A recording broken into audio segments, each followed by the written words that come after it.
എല്ലാവരും വാർത്തയാക്കിയ ഒരു വിഷയമാണ് ഛത്തീസ്ഗഡിൽ ജ്യോതി ശർമ്മ എന്ന സ്ത്രീ ഗുണ്ടി ആളുകൾ എടുത്തിട്ടടിക്കുന്നത്. മതം മാറ്റുന്നവരെ മർദ്ദിക്കുന്നത് ഇനിയും തുടരും. ഇത്രയും മതം മാറ്റുന്നവരെയൊക്കെ മർദ്ദിക്കുമെന്ന് ന്യായമായ ഒരു കാര്യമല്ലേ? അവരുടെ മതത്തിൽ കയറി കളിക്കുന്ന എന്തിനാണ്? അതിൻ്റെ വല്ല കാര്യമുണ്ടോ? കാസാകുട്ടന്മാർക്ക് രണ്ട് കിട്ടട്ടെ എന്നാണ് എൻ്റെ ഒരു അഭിപ്രായം.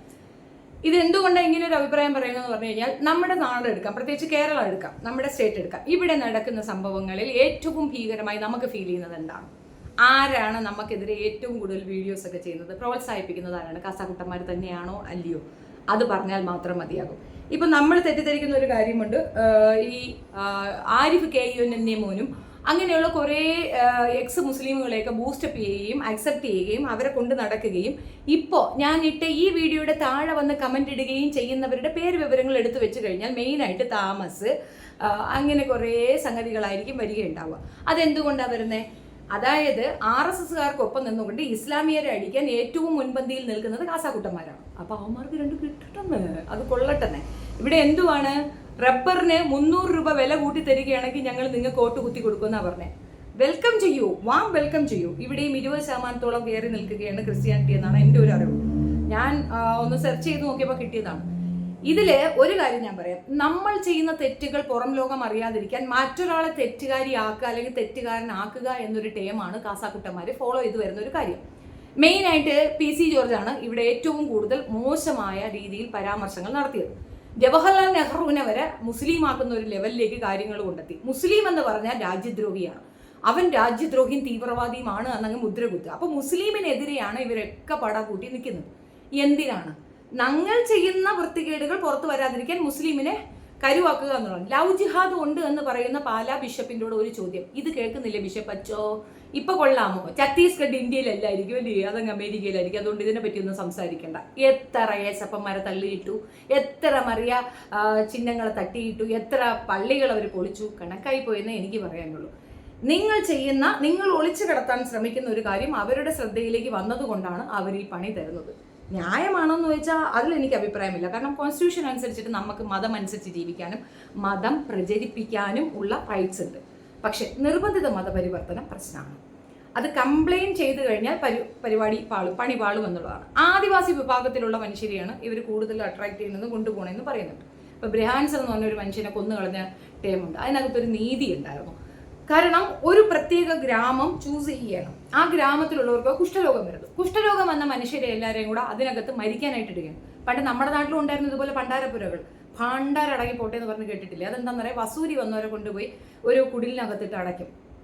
അവിടെ കിടന്ന് മരിക്കും. അവർ മരിച്ചു എന്ന് ഉറപ്പ് വരുമ്പോൾ, നിലവിളിയും കരച്ചിലും ഒക്കെ തീർന്നു എന്ന് ഉറപ്പ് വരുമ്പോൾ ആ പണ്ടാരപ്പുര കത്തിച്ച് കളയും. അങ്ങനെ ഒരു ചരിത്രം നമ്മുടെ VS ന്റെ അമ്മയെ അങ്ങനെയാണ് കൊന്ന് കളഞ്ഞിട്ടുണ്ടായിരുന്നത്. അത് അസുഖം വന്നിട്ടാണ്. അന്ന് വേറെ ഇതിനൊന്നും ചികിത്സാ വിധികൾ അറിയാത്തത് കൊണ്ടാണ്. ആ ഒരു ടൈമിൽ ഒരു വിഭാഗം ജനതയെ, ഒരു ഗ്രാമത്തിലുള്ള മുഴുവൻ ജനതയെയും വേണ്ട എന്ന് തന്നെ വെച്ചു. അത് ശാപം കിട്ടിയ ഗ്രാമമാണെന്നും അവിടെ ഉള്ളവരൊക്കെ മരിക്കാനുള്ളതാണെന്നും തന്നെ അവരെ ഇട്ട് കൂട്ടുമ്പോഴാണ് ബ്രഹാൻസൺ ഇത് വരുന്നത്. അപ്പോൾ അദ്ദേഹം വന്ന ഒരു ഇതെന്തെന്ന് പറഞ്ഞു കഴിഞ്ഞാൽ അവിടെയുള്ള ഒരു അസുഖം മാറ്റി കൊടുക്കുക എന്നുള്ള ഒരു ടൈമിൽ തന്നെയാണ് വന്നത്. അല്ലാതെ അവിടെ ഈ വൈസ്രോയിയുടെ ഇതല്ല, മറ്റൊരു സെക്ഷനിലാണ് അവിടെ വന്നിട്ടുണ്ടായിരുന്നത്. അപ്പോൾ ചാരിറ്റി മീൻസ് ഇതുപോലുള്ള കാര്യങ്ങൾ, ഈ പ്രവർത്തനത്തിനാണ് അവർ വന്നിട്ടുണ്ടായിരുന്നത്. അതിൽ അവർ വളരെ കാര്യക്ഷമതയോടുകൂടി പ്രവർത്തിച്ചു, അസുഖം മാറ്റിക്കൊടുത്തു, ഇവരൊക്കെ മുക്തി നേടി, രോഗമുക്തി നേടി. അപ്പോൾ നമുക്കറിയാമല്ലോ, ഈ കന്യാസ്ത്രീമാരായിട്ടുള്ളതിൽ മെയിൻ ആയിട്ടുള്ളവരൊക്കെ തന്നെ ഈ ഒരു കാര്യത്തിൽ ശുശ്രൂഷ ആ രീതിയിലാണ് ഫേമസ് ആയിട്ടുള്ളവർ.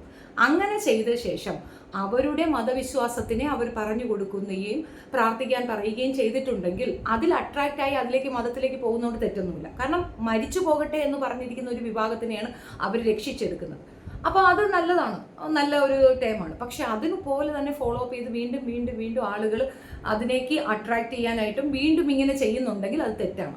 നമ്മൾ ഒരു വിഭാഗത്തിനെ തിരുത്താനാണ് ഉദ്ദേശിക്കുന്നതെങ്കിൽ ആ മതവിഭാഗത്തിൽ തിരുത്തലുകൾ വരുത്തുകയാണ് വേണ്ടത്. അവിടെ ഉച്ചനീചത്വം, അസമത്വങ്ങൾ ഉണ്ടാകരുത്. ഹിന്ദു കമ്മ്യൂണിറ്റി ഏറ്റവും നല്ല രീതിയിൽ പോകുന്ന ഒരു വിഭാഗക്കാരാകും എപ്പോഴെന്നറിയാം. അവർക്കിടയിൽ ഈ മേൽജാതി കീഴ്ജാതി എന്നൊരു വിഭാഗമില്ലെങ്കിൽ ഏറ്റവും ബെസ്റ്റാണത്. അവരുടെ എല്ലാ ചിട്ടകളും ആചാരങ്ങളും ഒക്കെ സൂപ്പറാണ്. പക്ഷെ എന്താണെന്നറിയാമോ, അവർക്ക് മേൽജാതി കീഴ്ജാതി എന്നൊരിതുണ്ട്. ഇപ്പോഴൊക്കെ അത് വളരെ കുറഞ്ഞു വരുന്ന ഒരു കാലഘട്ടത്തിലാണുള്ളത്. അപ്പം അങ്ങനെയുള്ള ഇടത്ത് അവർ തിരുത്തി അത് മനസ്സിലാക്കിച്ചു കൊടുത്ത് അവരുടെ ആവശ്യങ്ങൾ നിറവേറ്റാൻ തക്കവണ്ണം അവരെ പ്രാപ്തരാക്കുന്നതിന് പകരം സ്വന്തം മതത്തിലേക്ക് ആകർഷിക്കുന്നത് തെറ്റല്ലേ? അത് തെറ്റ് തന്നെയാണ്. അപ്പം അങ്ങനെ ചെയ്യുന്നവരെ അവർ വിലക്കുന്നെങ്കിൽ അതിൽ തർക്കിക്കേണ്ട കാര്യമുണ്ടോ? അവർ 2 അടി പറ്റിക്കുന്നെങ്കിൽ കൊള്ളട്ടെന്നാണ് എൻ്റെ ഒരു അഭിപ്രായം. ഇത് ജനാധിപത്യമാണോ എന്ന് ചോദിച്ചാൽ അല്ല എന്ന് പറയും. ജനാധിപത്യ രീതിയല്ല അത്. നമ്മൾ അവിടുത്തെ ഭരണാധികാരികളാണ് അതിനെടുക്കുക. 2014 ഇപ്പുറം ഇവിടെ ജനാധിപത്യമൊക്കെ മരിച്ചു. ജനാധിപത്യം ഇവിടെ ഇല്ല, അത് മനസ്സിലാക്കിക്കൊള്ളാം. ഈ കാസാക്കാരെ സപ്പോർട്ട് ചെയ്യണമോ വേണ്ടതെന്ന് ഇവിടെയുള്ള മുസ്ലിം വിഭാഗത്തിലുള്ളവർ ആലോചിക്കാം. ഒന്നാമത്തെ കാര്യം, ഈ RSSകാരുടെ വിചാരധാരയിൽ എഴുതി വെച്ചിരിക്കുന്ന 3 വിഭാഗക്കാരെയാണ്. 3 വിഭാഗക്കാരെ നമ്മൾ തീർക്കും, അവർ നമുക്ക് വേണ്ട എന്നാണ്. അതിൽ ഒന്ന് ക്രിസ്ത്യൻസ് ആണ്, ഒന്ന് മുസ്ലിംസ് ആണ്, മൂന്നാമതുള്ളതെന്ന് പറയുന്നത് കമ്മ്യൂണിസ്റ്റുകാരാണ്. ഈ വിചാരധാരയിൽ കൃത്യമായി അവർ പറഞ്ഞിട്ടുണ്ട്, ഈ 3 വിഭാഗക്കാരാണ് നമ്മുടെ ശത്രുക്കൾ, ഇവരെ ഇല്ലാതാക്കിയാൽ മാത്രമേ നമുക്കിവിടെ മുൻപോട്ട് പോകാൻ പറ്റുള്ളൂ എന്ന് RSSകാർ പറഞ്ഞിട്ടുണ്ട്. അല്ലേ? ഗോൾവാൾക്കർ അങ്ങനെയല്ലേ പറഞ്ഞിരിക്കുന്നത്? ആണല്ലോ. അപ്പോൾ ആ വല്യാപ്പാരെ കൂടെ പോയി ചേരുന്നത് ആരാണ്? ഇസ്ലാമിൽ ആരെങ്കിലും പോയി ചേർന്നെങ്കിൽ അവരെ നമ്മൾ മതത്തിൽ നിന്ന് തന്നെ എടുത്ത് കളഞ്ഞ് നമ്മുടെ അടുത്ത് നിന്ന് ദൂത്ത് പറക്കി തൂരി നിർത്തണം. കാരണം നമ്മളെ കൊല്ലണമെന്ന് പറയുന്നവരുടെ കൂടെ പോയി ചേർന്നിരിക്കുകയാണ്.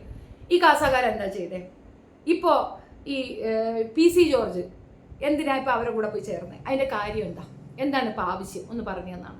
അവർ തന്നെ പറയുന്നുണ്ട് ക്രിസ്ത്യൻസിന് വിഭാഗത്തിന് ഇവിടെ പാടില്ല, അവരെ തൂത്ത് പറക്കി കളയണമെന്ന്. അവരെ കൂടെ ചേർന്ന് നിന്നിട്ട് മുസ്ലിങ്ങളെ അടിക്കുന്നത് ആരാണ്? ഇവർ തന്നെയല്ലേ. അപ്പോൾ അവരർഹിക്കുന്ന അടിയാണ് അവർക്ക് അവിടെ നിന്ന് കിട്ടുന്നത്. കൊള്ളണമെന്ന് 2. അതാണ് എൻ്റെ ഒരു അഭിപ്രായം. ഇനി ഇത് എന്തുകൊണ്ട് പറയണമെന്ന് പറഞ്ഞാൽ, ഈ കണക്കെടുപ്പ് നടത്തുന്നത് കൊണ്ട് തന്നെ, അത് കൃത്യം മനസ്സിലായത് കൊണ്ട് തന്നെയാണ് ഞാൻ അത് അവർക്ക് സപ്പോർട്ടീവായിട്ട് പറയണം. ഒന്നാമത്തെ കാര്യം മനസ്സിലാക്കാൻ പറയുന്നതാണ്, മിസോറാം, മേഘാലയ, നാഗാലാൻഡ്, ഈ 3 സംസ്ഥാനത്തിന്റെ പെർസെൻറ്റേജ് എടുത്ത് നോക്കാം. നിങ്ങൾ നെറ്റ് സെർച്ച് ചെയ്താൽ മതി. ChatGPT നല്ല സാധനമാണ് കേട്ടോ. അപ്പം ചെക്ക് ചെയ്ത് നോക്കിയാൽ അതിനകത്ത് കൃത്യമായിട്ട് പറയുന്നുണ്ട്. 80% to 90% ആണ് മേഘാലയയിലും മിസോറാമിലും ഉള്ളത്. നാഗാലാൻഡിലുള്ളത് 90%. എവിടെ? ഈ 3-ൽ ഒരിടത്ത് 90%, ബാക്കിയുള്ളിടത്തൊക്കെ 80 to 70 to 80% ആണ് അവരുടെ ഒരു കണക്ക്. ഏത്? ക്രിസ്ത്യാനിറ്റിയുടെ കണക്ക്. കേരളത്തിൽ 25% 20% 12% അങ്ങനെയാണ്. എന്തായാലും പെർസെൻറ്റേജിനകത്ത് നല്ല ഒരു വിഭാഗം ഇവർ തന്നെ ആയിട്ടുണ്ട്. എങ്ങനെയായി? മതം മാറിയത് തന്നെയല്ലേ, മതം മാറി അതിലേക്ക് വന്നത് തന്നെയല്ലേ. അപ്പോൾ ആ സംസ്ഥാനമാണേ, ജില്ലയല്ല, ഒരു സംസ്ഥാനം മൊത്തം. അപ്പോൾ കേരളം എന്ന് പറയുമ്പം തിരുവനന്തപുരം, പാലക്കാട്, അങ്ങനെ തന്നിട്ട് എല്ലാ ജില്ലയും കൂടെ ചേർന്നിട്ടുള്ള ഒരു സംസ്ഥാനത്തിൻ്റെ കാര്യമാണ് ഞാൻ പറയുന്നത്. അപ്പോൾ നാഗാലാൻഡ്, മിസോറാം, ഈ പറയുന്ന 3 സംസ്ഥാനങ്ങളിലും തീർച്ചയായിട്ടും കൂടുതൽ ക്രിസ്ത്യൻസിൻ്റെ വിഭാഗമാണ്. ഇനി 2, അവിടെ എങ്ങനെയാണ് ഈ മതം മാറ്റം നടക്കുന്നത്? ഡ്രഗ്സ് കൊടുത്തിട്ടാണ്. ഡ്രഗ് അഡിക്ഷൻ അത് കൂടുതലുള്ളതും ഈ പറയുന്ന സംസ്ഥാനങ്ങളിലാണ്. അപ്പോൾ ഡ്രഗ്സ് കൊടുത്ത് മയക്കി അവരെ ഇതിലേക്ക് മാറ്റിയെടുക്കുകയാണെന്ന് ഈ പറയുന്ന ബജരംഗി പെണ്ണുമ്പോൾ പറയുന്നതിൽ തർക്കമുണ്ടോ? കണക്കുകൾ അതല്ലേ സൂചിപ്പിക്കുന്നത്. കണക്കുകൾ എടുക്കുമ്പോൾ കുറ്റകൃത്യത്തിൽ ഡ്രഗ് അഡിക്റ്റഡ് ആയിട്ടുള്ള സ്ഥലമാണ് ഈ നാഗാലാൻഡ് എന്നൊക്കെ പറയുന്നത്. മേഘാലയയിലൊക്കെ ഭയങ്കര പെർസെൻറ്റേജ് ആണ്. ഇത്രയും പെർസെൻറ്റേജ് അധികം ഡ്രഗിൻ്റെ ഇഷ്യൂ ഉള്ള ആൾക്കാരെ കണ്ടുപിടിക്കപ്പെട്ടിട്ടുണ്ട്. അതിൻ്റെ റിപ്പോർട്ട് ഞാൻ മുമ്പ് ഒരു വീഡിയോ ഇതിനെപ്പറ്റി ചെയ്തിട്ടുണ്ട്. ഒത്തിരി കാര്യങ്ങളുണ്ടത്. അപ്പോൾ അങ്ങനെ നടക്കുന്നത് നിർത്തലാക്കാൻ വേണ്ടി അവർ കുറച്ച് ആക്റ്റീവ് ആവുന്നതിൽ എന്താ കുഴപ്പം? അവരുടെ ആൾക്കാരെ അവർ ഫേവർ ചെയ്യുന്നതല്ലേ നമ്മൾ കണ്ടുവരുന്നത്. മാത്രവുമല്ല, ഇവർ ഭൂരിപക്ഷമുള്ള ഒരു സ്ഥലത്ത് ഇവരുടെ ആധിപത്യ മേഖല ആയി കഴിഞ്ഞാൽ ഇവർ പിന്നെ കാണിക്കുന്നൊന്നും പറയാൻ പറ്റത്തില്ല. അമ്മാതിരിയുണ്ട്. ഇവിടെ നമ്മൾ കണ്ട ഒരു കാര്യമാണ് വഖഫിന്റെ വിഷയം. ഇത്രയും കത്തിച്ച് കൊണ്ടുപോയത് ഈ കേരളത്തിലെ ഈ പറയുന്ന വിഭാഗക്കാരാണ്. കാസക്കാരാണ് അതിന് മെയിൻ ചൂട്ട് പിടിച്ചത്. എന്നാൽ ഇവിടെയുള്ള മനുഷ്യർ അതിനുവേണ്ടി എന്തെങ്കിലും പറഞ്ഞോ? ഏതെങ്കിലും മുസ്ലിം സമുദായം കൊടുക്കില്ലെന്ന് പറഞ്ഞോ? ഇല്ല എന്ന് പറഞ്ഞോ? ഒന്നും പറഞ്ഞിട്ടില്ല. പക്ഷെ ഇത് കത്തിച്ചു കൊണ്ട് കയറിയത് ഇവിടെയുള്ള കാസാക്കുട്ടന്മാർ തന്നെയാണ്. ലവ് ജിഹാദ് ഉണ്ടെന്ന് പറഞ്ഞത് പാലാ ബിഷപ്പാണ്. ഉണ്ടോ? പറയൂ, കാണട്ടെ. ഇല്ല. ഇപ്പോൾ ധർമ്മസ്ഥലയിൽ നടക്കുന്ന സംഭവങ്ങൾ എടുത്തു വെച്ച് നോക്കിയാൽ ഇവിടുന്ന് പോയ സിറിയയിലേക്ക് ഉള്ള പെണ്ണുങ്ങളെല്ലാം അവിടെ കൊണ്ട് കുഴിച്ചിട്ടിട്ടുണ്ടാവും. ഇല്ലേ? അന്വേഷണമുണ്ടോ? ഇല്ല. മിണ്ടാൻ പറ്റുന്നുണ്ടോ? മിണ്ടിയാൽ അവരപ്പം പൂട്ടും. അപ്പം നിങ്ങൾക്കൊക്കെ തിണ്ണമെടുക്കുന്നുണ്ട്, നിങ്ങൾക്കൊക്കെ ആപ്റ്റായിട്ടുള്ള ആളുകളുണ്ട്, നിങ്ങൾ അത്യാവശ്യം സൈന്യ സംവിധാനങ്ങളുള്ള നിങ്ങൾ പൊരുതടേ, അതല്ലേ നല്ലത്. ഇസ്ലാമിക മാറിയിരിക്കണമെന്നാണ് എനിക്ക് പറയാനുള്ളത്. എന്നും എക്കാലത്തും ചരിത്രത്തിൽ എവിടെയും രേഖപ്പെടുത്തി വെച്ചിരിക്കുന്ന ഇസ്ലാമിയർ ചേർന്ന് നിന്നുകൊണ്ടാണ് സമത്വ സുന്ദരമായ ഒരു രാജ്യം കെട്ടിപ്പടുക്കാൻ അവർ മുന്നിട്ട് നിന്നത്. 1400 വർഷങ്ങൾക്ക് മുമ്പ് ആ സമത്വത്തിനെ പറ്റി പറയാൻ സാധിച്ച ഒരു മതമാണ് ഇസ്ലാം മതം. അതിൽ നിന്നുകൊണ്ട് ഇന്നത്തെ മനുഷ്യൻ അതേ ലെവലിൽ തന്നെ ചിന്തിക്കുകയും അങ്ങനെ ഒരു രാജ്യം രൂപീകരിക്കുകയും ചെയ്യുന്നിടത്ത് അവരുടെ മതബോധം കൊണ്ട് ഈ രാജ്യം അവർ പിടിച്ചടക്കുമെന്ന് തെറ്റായ ധാരണയിൽ തെറ്റായ കാര്യങ്ങൾ പ്രചരിപ്പിച്ച് അവരെ പ്രതിസ്ഥാനത്ത് നിർത്തുന്ന ഈ വിഭാഗം ജനങ്ങൾക്ക് 2 അടി കൊള്ളുന്നതിൽ തെറ്റുണ്ടോ എന്നാണ് എൻ്റെ ചോദ്യം. ബജരംഗിയല്ലേ 2 പൊട്ടിക്കട്ടെ. കേരളത്തിൽ വന്നാൽ നമ്മൾ കൈകാര്യം ചെയ്യുക. അവിടെയൊക്കെ കിടന്ന് പൊട്ടിയിട്ട് വാങ്ങിക്കട്ടെ. അവിടെ അത്ര രീതിയിലുള്ള അരാജകത്വം നടക്കുന്നുണ്ട്. അത് നമുക്ക് മനസ്സിലാകാത്തതുകൊണ്ടാണ്. ഇവിടെ പലരും വീഡിയോ ചെയ്ത് ഞാൻ കണ്ടിട്ടുണ്ട്. എനിക്കറിയാം, എൻ്റെ സുഹൃത്തുക്കൾ വരെ വീഡിയോ ചെയ്തിരിക്കുന്ന ഒരു കാര്യം എന്തെന്ന് പറഞ്ഞു കഴിഞ്ഞാൽ, ഇത് നടക്കുമോ, ഇത് ഛത്തീസ്ഗഡ് എന്താ ഇന്ത്യയിലല്ലേ, ഇങ്ങനത്തെ കുറേ ഫോമിലാണ് ചെയ്തിരിക്കുന്നത്. ഛത്തീസ്ഗഡ് ഇന്ത്യയിൽ തന്നെയാണ്. ഛത്തീസ്ഗഡ് മാത്രമല്ല, മേഘാലയയും ഇന്ത്യയിലാണ്, നാഗാലാൻഡും ഇന്ത്യയിലാണ്, മിസോറാമും ഇന്ത്യയിൽ തന്നെയാണ്. ഇതൊക്കെ ഇന്ത്യയിലാണ്. ഗോവയും ഇന്ത്യയിലാണ്. ഗോവയിൽ എത്ര പെർസെൻറ്റേജ് എന്നറിയാമോ? എത്ര പെർസെൻറ്റേജ് അവർ കയറിയിട്ടുണ്ടെന്ന് അറിയാമോ? മെജോറിറ്റി ആയിട്ടുള്ളത് 3-4 സംസ്ഥാനമാണ്. മെയിനായിട്ട് മെജോറിറ്റി ക്രിസ്ത്യൻസ് കയറിയിരിക്കുന്ന ഈ 4 സംസ്ഥാനങ്ങളിലാണ്. അപ്പോൾ അത് ചെറിയ ഒരു കാലയളവിലെ ചെറിയ രീതിയിലുള്ള ഒരു ഇതല്ല. കർണാടകയിൽ സംഭവിക്കുന്ന എന്താണെന്ന് കണ്ടില്ലേ? എന്താന്ന് പറഞ്ഞു കഴിഞ്ഞാൽ ഈ വിഭാഗത്തിന് ഇതിനകത്തേക്ക് കോൺസെൻട്രേറ്റ് ചെയ്യാൻ പറ്റുന്നില്ല. കാരണം അവരെ ഫുള്ളി അവരെ കോൺസെൻട്രേറ്റ് ചെയ്ത് വെച്ചിരിക്കുന്ന മുസ്ലിങ്ങളാണ് കുഴപ്പം. അവർ യുണൈറ്റഡ് ആയേ നിൽക്കുകയുള്ളൂ. യോജിച്ച് നിൽക്കുന്ന അവരുടെ കുടുംബക്കാരെ എല്ലാം അവർ ചുറ്റും കൊണ്ടുവന്ന് നിർത്തുന്നു എന്നൊരൊറ്റ കുറ്റമേ എനിക്ക് അവരിൽ കാണാനുള്ളൂ. അത് കാണിച്ചുകൊണ്ട് അവർ കുഴപ്പക്കാരാണെന്ന് വരുത്തി തീർത്തുകൊണ്ട് ഇടയിൽ കൂടെ ഒളിച്ചു കിടത്തുന്നവർക്ക് ഇങ്ങനെയല്ലാതെ പിന്നെ എങ്ങനെയാണ് മറുപടി കൊടുക്കുക? അപ്പോൾ പെർഫെക്റ്റ് ആയിട്ടുള്ള മറുപടിയാണ് അവിടെ നിന്ന് കിട്ടുന്നതെന്ന അഭിപ്രായം. ജനാധിപത്യമുണ്ടോ എന്ന് ചോദിച്ചു കഴിഞ്ഞാൽ ഞാൻ നേരത്തെ പറഞ്ഞതുപോലെ തന്നെയാണ് 2014 ഓൺവേർഡ്സ് ഇന്ത്യയിൽ ജനാധിപത്യം മരിച്ചിരിക്കുകയാണ്. ഇനി അത് തിരിച്ചു കിട്ടുമെന്നൊന്നും എനിക്കറിയത്തില്ല. ശക്തമായ പ്രതിപക്ഷം ഉണ്ടാകണം. പ്രതിപക്ഷത്ത് കൃത്യമായ രീതിയിൽ ഇത് പറയാൻ ആളുകൾ ഉണ്ടാവണം. ശക്തമായി പ്രതികരിക്കാൻ കഴിയാത്തവർ പ്രതിപക്ഷത്ത് ഇരിക്കാതിരിക്കുകയും ചെയ്യുന്നത് ഒരു നീതിയാണ്. ജനാധിപത്യം മരിച്ചുകൊണ്ടിരിക്കുന്നിടത്ത് തന്നെ കൊണ്ടാകില്ല എങ്കിൽ വെച്ചൊഴിഞ്ഞ് ഇറങ്ങിപ്പോകാനെങ്കിലുള്ള ധാർമ്മികത കാണിക്കണം പ്രതിപക്ഷം. അതും ചെയ്യാത്തിടത്ത് ഒരു പ്രതീക്ഷയ്ക്കും വകയില്ല എന്നുള്ളതാണ്. ചിലപ്പോൾ ഞാൻ പറയുന്നത് കേട്ട് പലരും നിരാശയോട് കൂടി പറയും, ഇതെന്താ ഇങ്ങനെയൊക്കെ പറയണമെന്ന്. കാലം അങ്ങനെയാണ്. പോകട്ടെ, പോക ഇനി ഒരു സ്വാതന്ത്ര്യ സമരത്തിന് വേണ്ടി നമ്മളൊക്കെ ഇറങ്ങേണ്ട ഒരു അവസ്ഥയുണ്ടാകാം. അന്ന് ആലോചിച്ചാൽ പോരെ? ഇപ്പോഴേ നമ്മൾ കുനിയണോ എന്നുള്ളതാണ് എൻ്റെ ഒരു ചോദ്യം. ഈ ഒരു വിഷയത്തിൽ ഞാൻ പൂർണ്ണമായി അവരോട് യോജിക്കുന്നു. കാരണം നിങ്ങൾക്ക് നോർത്ത് സൈഡിൽ നടക്കുന്ന അരാജകത്വം എന്താണെന്ന് അറിയാത്തത് കൊണ്ടാണ് അവരെ ഇങ്ങനെ കുറ്റപ്പെടുത്തുന്നത്. നമ്മൾ മതബോധം കൂടി നമ്മുടെ മതത്തിലേക്ക് ആളെ കൂട്ടുന്നത് ചിന്തിക്കുക പോലും ചെയ്യരുത്.